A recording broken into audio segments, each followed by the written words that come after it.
ultimately migration solves more problems than it creates. And so, given the harsh reality, the treasurer will not allow the prime minister to cut migration. But before an election, you still need to talk about cutting migration. So we're in this kind of silly political theater at the moment. That's Simon Kuestenmacher, a leading demographer who ranks as one of the world's top 10 influencers in data visualization, using data to explain how the world works. And I'm Catherine House, your Talking Property podcast host. And for our next 2 episodes, I'm going to be bringing you insights from the Property Council of Australia's annual Property Congress.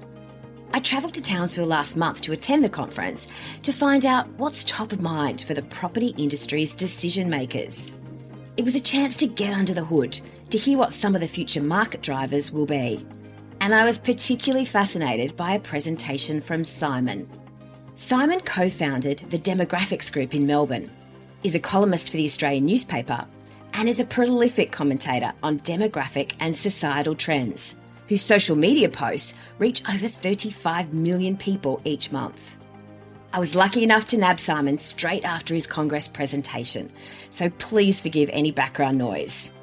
He shared his insights on why the property sector shouldn't be too pessimistic, why global capital still wants to come to Australia, why migration isn't going to slow down, despite what both major political parties are saying, the longer-term outlook for interest rates, Australia's skill shortage, and why politicians aren't interested in cheaper housing, despite the rhetoric. Here's my conversation with Simon. To kick us off, Simon, you talked about the bucket load of negativity in the market. Why do you think that's broadly misplaced? Well, you still want to remember what Australia is. And if you put yourself in the position of global capital, a global dollar that wants to be invested into the shoes of a global migrant that looks for a nice place to call home, you find it very, very hard to create any kind of top 10 ranking where you could possibly kick Australia out of. No matter how you twist it and turn it, there are precious few countries in the world that see population growth, that are a sizable economy, that are highly developed, that are a democracy where the rule of law is guaranteed. That's rare. We are a rare bunch. And the more pessimistic you are about geopolitics, for example, all of a sudden you find that the tyranny of distance that Jeffrey Blaney wrote about in the 60s, meaning Australia is too far away from all the fun developments around the world, is actually just the opposite. We have a very helpful moat protecting us. We are a country that can forever onwards decide how many migrants come into the country. We do not have what demographers would call unmanaged population flows. We dictate our migration policy. It's a privileged position to find yourself in. So migration, it is a pretty curly topic right now. And I know you have a particular view, well, from listening to you today as well, on why it isn't going to slow down, despite what we're hearing in the lead up to the next election. Exactly. I beg anyone to ignore major politicians when they talk about cutting migration. Talk is cheap in politics. You can always be so sure that people talk about cutting migration because they pretend to talk about housing affordability. The argument is simple. Cut out 50,000, 100,000 migrants. They don't need to be housed. All of a sudden, that means more housing available for local voters. Sounds easy and true enough. Unfortunately, it's incorrect. During the pandemic, we saw an outflow of migrants, negative net migration. All the while, we saw the highest increase in house prices in history. They're like, maybe that's not it. But as a politician, you do need to talk about housing affordability because there is a big bunch of people that think that this is an issue in their lives. So you do need to tackle it. You then say, I tackled it because I talked about migration, cutting migration. Therefore, a politician does not need to talk about all the ways where they are implicitly increasing house prices. We're talking about things like first home buyer grants. They only drive up house prices by wasting public money. The only thing dumber than a first home buyer grant is a super for housing policy where you waste your own money on driving up house prices. The market knows when there is more money available and adjusts prices. This is a given. Also stamp duty, that drives up prices, but the governments are addicted to it. You could introduce over many, many years by grandfathering in existing agreements a land tax instead of a stamp duty. But it is a very unpopular move because the majority of voters still live in a house that they own or have a mortgage on. So that is difficult. So you just talk about wannabe pretend policies in terms of housing rather than actually tackling the issue, because ultimately politics or the major parties want high house prices. They are not allowed to say it, but the vast majority of the voters want rather higher than lower house prices. So we need to constantly now beat around the bush here, so to speak. Yes. Well, that was one of the really interesting things I found from your presentation, and around that view on why political policy is actually made not for renters. It's actually made for that percentage of your population that are homeowners or mortgage holders, and they don't want house prices going down. Exactly. So the way that I dissected the Australian population is you want to think about who's policy made for. And you can ignore all the temporary visa holders in this country. You can also ignore all the people that are not citizens, that are permanent residents but are not citizens. That means they're not allowed to vote. While we're cutting out people, you're also allowed to cut out all the citizens that are below 18 years of age because they don't vote. That means we at least, in the best case scenario, we make policy favoring the 64% of the population that, are still left. But then if you take these remaining 64%, meaning the Australian citizens 18 and older, 26% of them, which is a big chunk, they are renters. But it's a minority. And so that means why bother about them? There's no incentive to do anything for them, because if you favor renters, wannabe homeowners, you are in a sense disincentivizing mortgage holders because they just want their price of the property that they hold a mortgage on to go up. So that's tough. But you can't say it. You can't say like, well, screw you, renters, you're done with it. You do need to pretend to care about them. So you introduce first home buyer grants. Then you introduce something like a narrative about cutting migration. But no prime minister in our future would actually cut migration intake, because we are running a tax system that relies heavily on income tax. 53% of our tax income is income tax. We have a bucket load of baby boomers retiring. As you push those high earning baby boomers out of the income tax stream, who's going to replace them? You do need workers to replace them. Otherwise, you need to get money from somewhere. And yes, if you were a government, you could theoretically cut spending. You could cut NDIS spending. You'd find ways where you'd want to cut money. Again, politically unpopular. So ultimately, you will not do it. You'd rather bite the bullet and import more people, because ultimately migration solves more problems than it creates. And so, given the harsh reality, the treasurer will not allow the prime minister to cut migration. But before an election, you still need to talk about cutting migration. So we are in this kind of silly political theater at the moment. And house prices going up buys you votes, or buys you into office, ultimately, is your view. Exactly. This is, we can quote good old John Howard here, who said he never had any voter complain about his house going up in value. So that's going to continue. That is a truism here. So Bill Shorten learned it the hard way when he essentially introduced policy that said, hey, your house could become cheaper, but so we have more homeowners. And people looked at this and went like, yeah, let's remember that. Let's not pull a Bill Shorten, and let's actually become prime minister. And so I think we're not moving much there. And you'd go like, whatever, that's just the thing that happens. That's politics. The big two parties always operate like this. Potentially not, because this will get you into prime ministership in the short term. It is, if I was to advise a Peter Dutton right now, I'd say do just that, because that will get you into the job. Well done. What it will not do is save one of the major parties from political irrelevance. We have already seen over the last 3+ decades the share of the votes in each federal election since 1987 that goes to third parties. So everyone from Labour to Pauline Hanson mushed into one third party. Those votes have gone up. They were 2% in 1987. They're now over 31%. They are the highest that we've ever seen. Even in times of a Great Depression, of times of world wars, we have not seen that many votes for third parties. And that trend will continue, because the people, the voters that you alienate, they are young voters, they're young renters, and they're not going to shift their loyalties back at the rate to Labour and Liberal parties, as we lose voters at the older end, people who vote for the same parties all the time, who have certain loyalty to party politics. That is not the case with young people. You're losing them, or not all of them, but a lot of them forever. It's quite plausible to suggest that a Liberal Party, a Labour Party in 5-6 election scores significantly lower shares of the votes. It's not a given that these two parties will be the two biggest parties in this country in, let's say, 15 years. This might well change.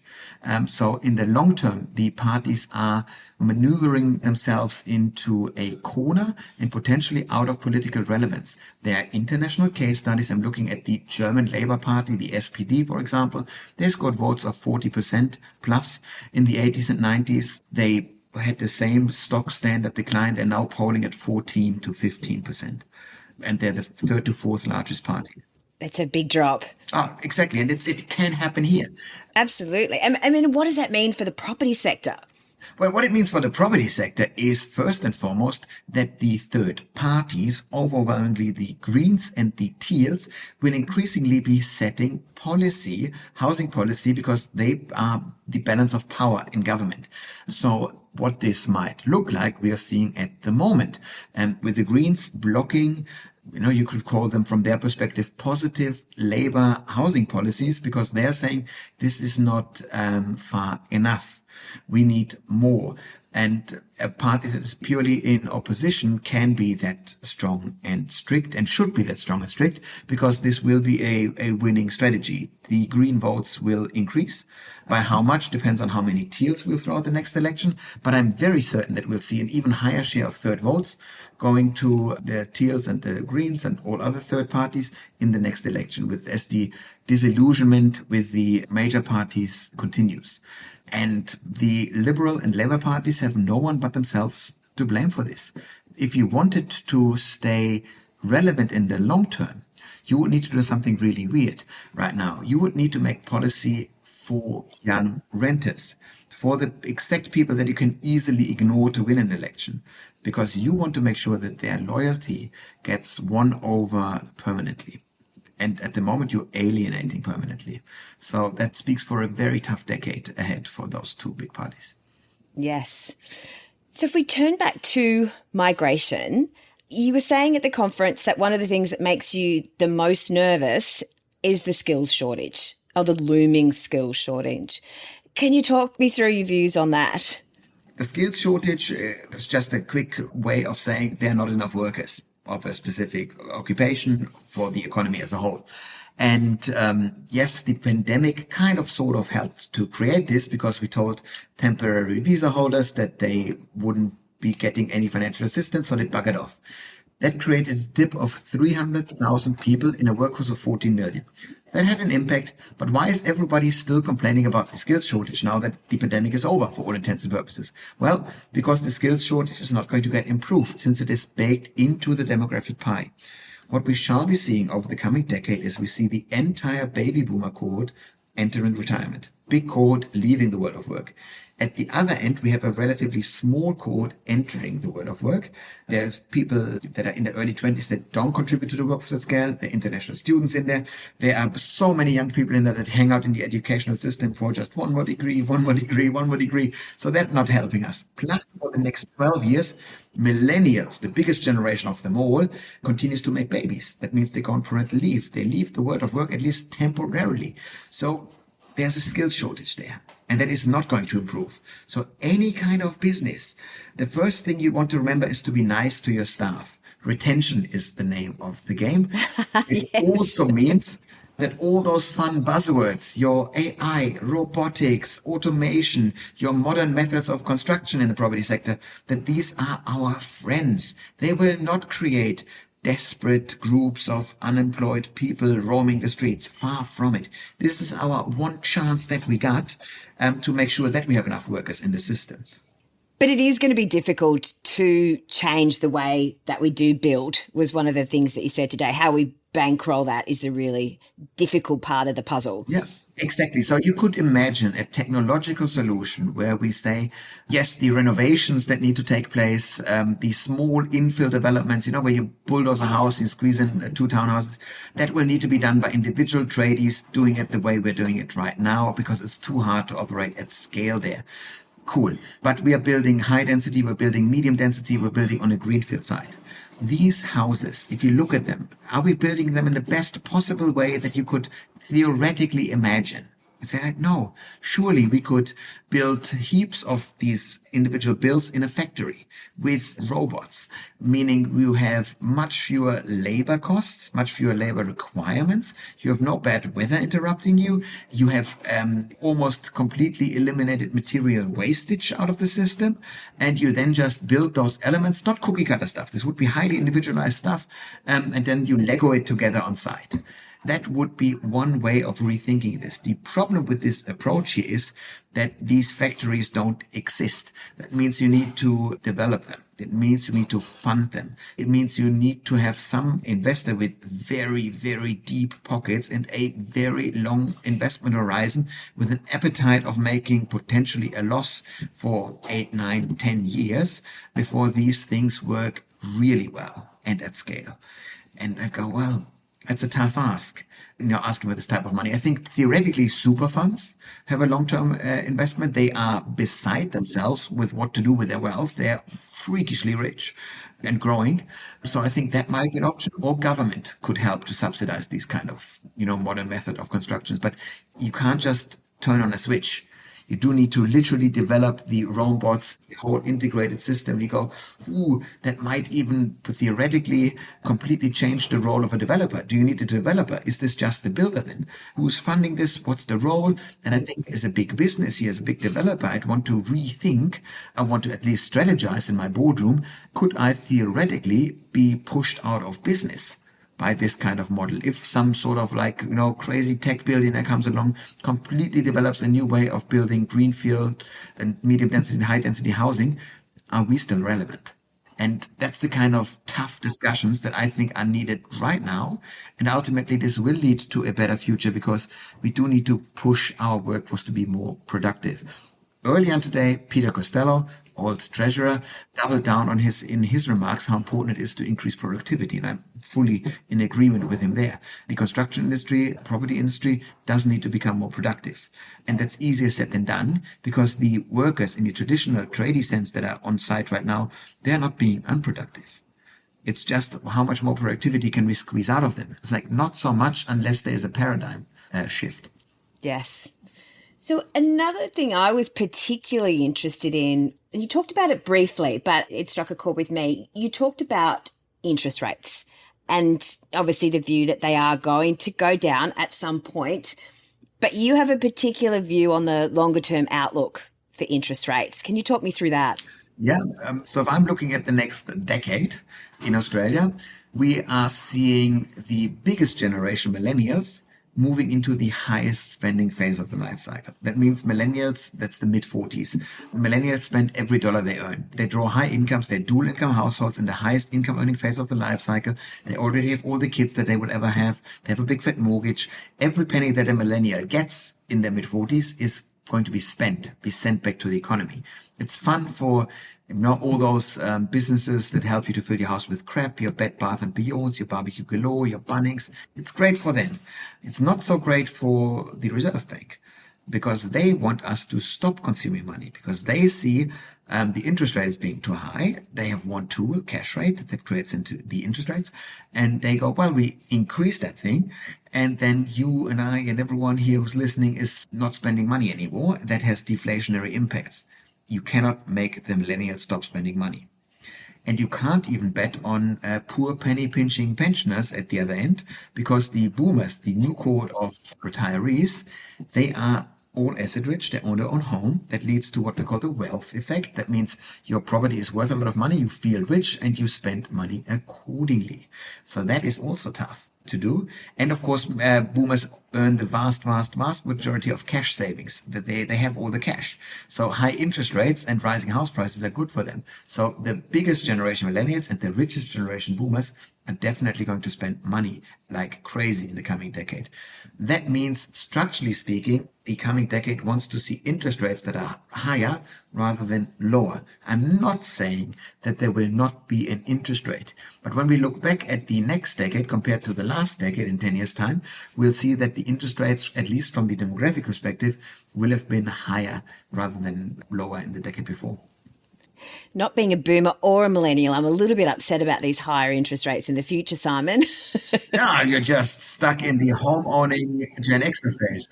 Yes, I picked the wrong decade. It's a tough decade to be stuck in at the moment. It is a tough decade. I don't like it. And it sounds like I'm going to have to be working a lot longer as well. So you talked about the wealth effect. It's probably a really good segue to talk about something that you didn't touch on today, but I've seen you speak about previously, and it's the great wealth transfer.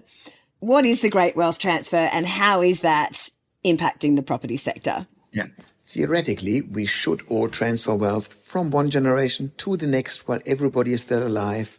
The bank of mom and dad would be a way of doing this. Paying for your grandkids' childcare fees would be a way of doing this. But these involve awkward conversations about money, about mortality with your parents, with your kids. These are awkward conversations, and en masse, we don't like them in Australia. We just transfer wealth when the last parent dies instead, just to avoid these awkward conversations. And that's mom who's going to die last because she is 4 years younger than dad. She has 4 years longer life expectancy. And all that means for me as a demographer, I just need to count the number of baby boomer and older women in my data sets year after year, and I see how this declines. This could be called instances of death of baby boomer women, but that's a bit morbid, so we call them instances of intergenerational wealth transfer. And these wealth transfer cases, they get bigger year after year. This year until 2041, it will stay elevated throughout the 2040s. This means that the wealth that sits there overwhelmingly sits there in the shape of a family-sized home. We are going to sell those family-sized homes once we mourn mom for a week. We're going to sell them either to cashed-up investors who buy the house as is, but ultimately we'll bulldoze most of those baby boomer homes, and we will put townhouses on top of this. These homes are overwhelmingly located in the middle suburbs of our big cities. What that means is that throughout the 2030s and 40s, when the wealth transfer occurs, ultimately, we will finally densify the middle suburbs of our big cities.